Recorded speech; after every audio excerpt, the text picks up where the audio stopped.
Hey peeps, back again with another exploit. Now this is a trigger exploit. I'd have to say it might be one of the best.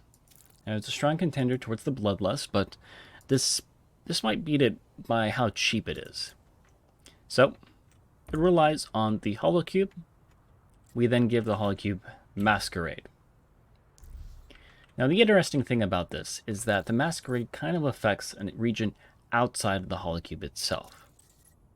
Now the best way to demonstrate this is that I'm going to show you an above approach, a below approach, but right now we're going to start with a side approach. Now it best works with ramps, as I said before. It goes through blocks just by a little bit, but we can do a ramp no block. This should be fine. Then we're going to grab our guard.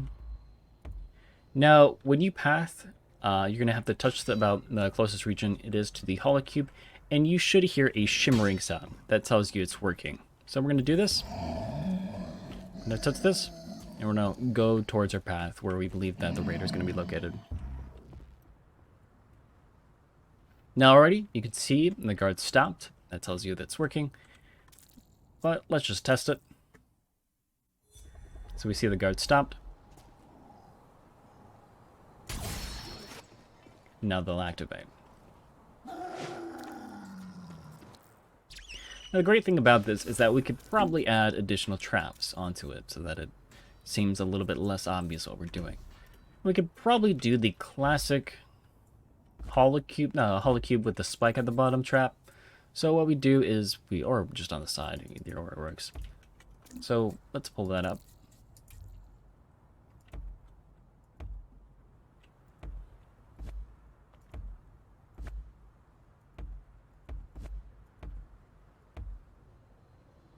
Now, one of these in this region is going to have to look like this. If all of this is flat, if it's regular walled, then it should be fine.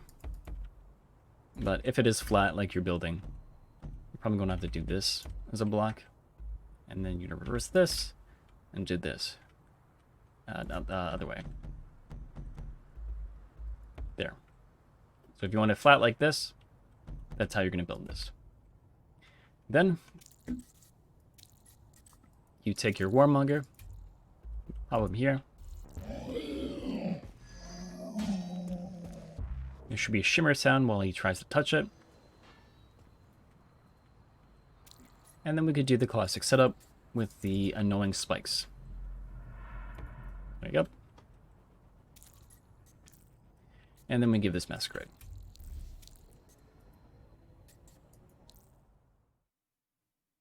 So he does nothing right now. We activate it. And he continues on his way, pathing towards where we believe that the raider is going to be located. And then the final one, we're going to do a, let's say, above. Let's clear all of these guys. Now, the benefits of this is that it's actually just like, it's very hard to avoid, and we can build it to make it nearly impossible to avoid. And we can do, like, top works the best, side works the best. It's a little bit difficult to do a bottom, but it's still possible.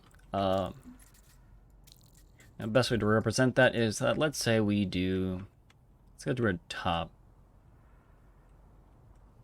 Let's see. You could do a top like that.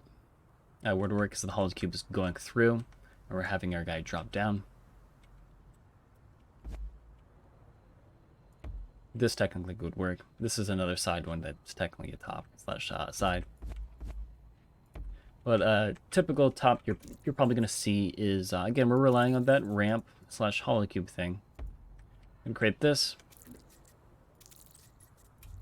And create this.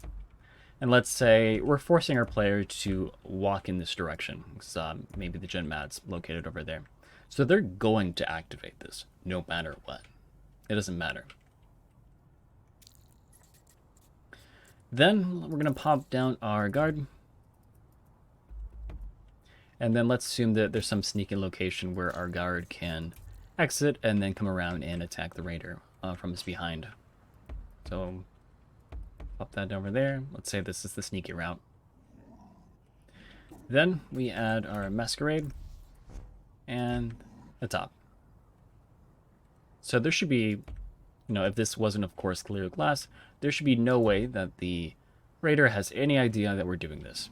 And we could add additional levels of theater by introducing additional traps. So like bombs. So we go here.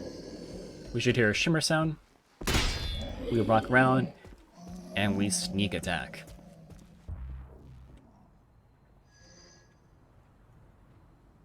Now, here we are as the player going to test it. We see a Holo cube. We're like, oh, of course, there's the classic Holo cube trap. We destroy it. We find out there's this. We destroy it. And this guy's going to sneak around and attack us. Now, we could add additional layers like pistons. People use pistons to like slow the person down to, of course, kill them. But pistons can be a very useful tool to create noise. And we could really make this a lot more quiet by adding some pistons. Otherwise, that's it for the video. Thanks for watching.